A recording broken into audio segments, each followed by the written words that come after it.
Seorang yang beriman akan melihat malaikat yang berwajah putih, bersinar laksana mentari. Tiba-tiba malakul maut menghampirinya seraya berkata, "Ya ayyatuhan nafsul mutmainnah, wahai jiwa yang tenang, irji'i ila rabbik, kembalilah kepada Rabbmu. Radiyatan mardiyah, dalam keadaan ridho dan diridhoi.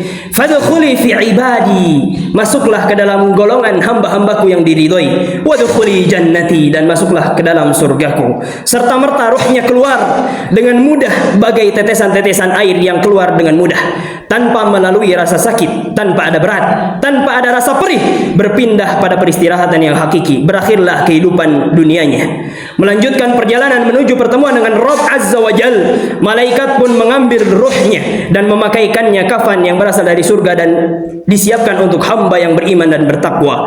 Kemudian dibawa oleh malaikat ke langit dan diangkat, dan tidaklah melewati malaikat-malaikat yang ada di setiap langit kecuali mereka menyeru seraya berkata, "Ruh mulia siapa itu?" Maka dijawablah, "Ini adalah ruhnya Fulan bin Fulan," menggunakan panggilan yang paling mulia dan terbaik selama di dunia.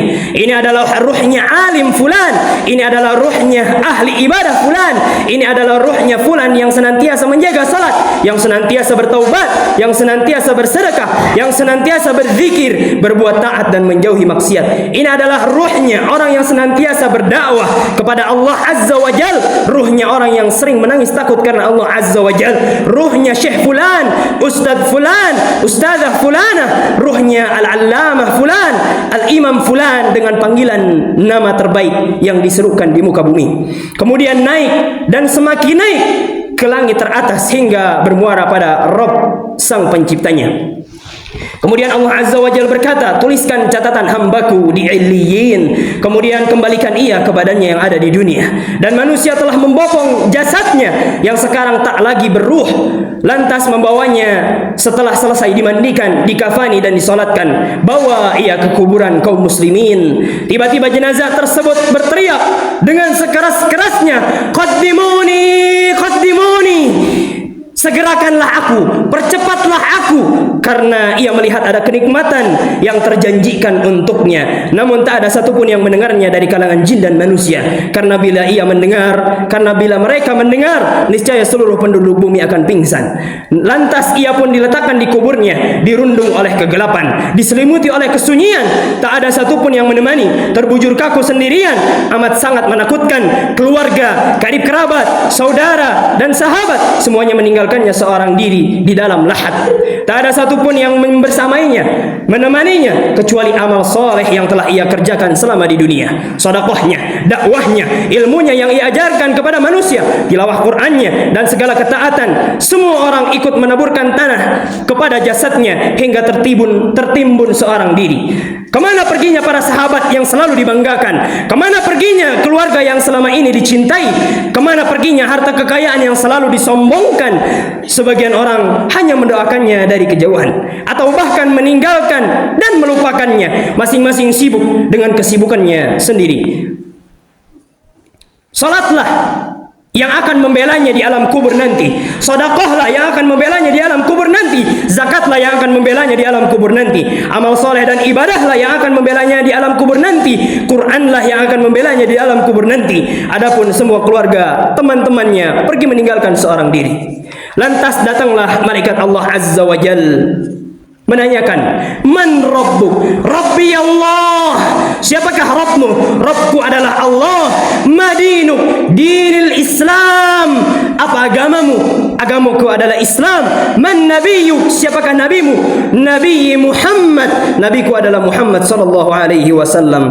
Kebanyakan manusia tak mengenal siapa Rabbnya, tidak mengenal siapa nabinya, tidak mengenal agamanya. Maka bagaimana gerangan ia akan menjawab pertanyaan-pertanyaan tersebut dengan mudah? Tak mengenal tauhid Allah, asma wa sifat, tak mengetahui hak Allah Azza wa Jal, tak mau belajar agama, enggan datang ke kajian, tidak mengenal sunnah-sunnah Nabi SAW, maka bagaimana gerangan ia akan menjawab pertanyaan di alam kubur? Adapun mukmin yang saleh akan dikatakan oleh Allah Azza wa Jal, "An sadaqa abdi." Sungguh hambaku ini telah benar, telah jujur. Kemudian dibukakan baginya jalan ke surga.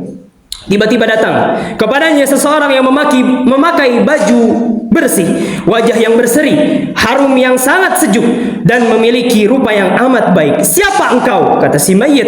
Aku adalah amal-amal solehmu. Aku adalah salat, aku adalah puasa, aku adalah tawakal, aku adalah akhlak yang mulia, aku adalah sedekah, aku adalah berbakti kepada orang tua, aku adalah zikir, aku adalah tilawah Quran, aku adalah dakwah, aku adalah ikhlas, aku adalah salat malam, akulah ibadah-ibadahmu di dunia.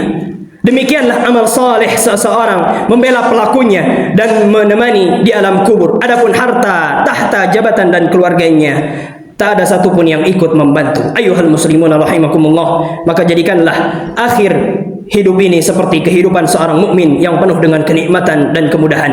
Jasadnya telah hilang, namun kebaikan dan manfaatnya selalu dikenang. Kehidupan ini sungguh singkat. Hari demi hari kita kian berlalu. Kau tak menyadari tiba-tiba datang giliranmu untuk meninggalkan kehidupan dunia ini. Perbanyaklah taubat kepada Allah Azza wa Jal. Jujurlah di dalam menghadapkan jiwa raga, hidup dan mati untuk Allah Azza wa Jal, untuk merealisasikan hakikat ubudiyah. Jangan kau menjadi orang-orang yang terhalang dari kebaikan. Para saleh dan salihat telah lebih dulu dalam mendulang kebaikan lebih jauh dari kita di sana. Perbaikilah hubunganmu dengan Allah Azza wa Jal. Berbekallah dengan banyak ketaatan dan ibadah yang bermanfaat bagimu pada hari tak bermanfaat lagi harta dan anak-anak. Yauma la yanfa'u malu wala banun illa man atallaha biqalbin salim. Pada hari tidak ada yang selamat kecuali orang-orang yang memiliki hati yang selamat. Sudah banyak orang-orang yang tak berguna di dunia ini, maka janganlah kau perbanyak lagi.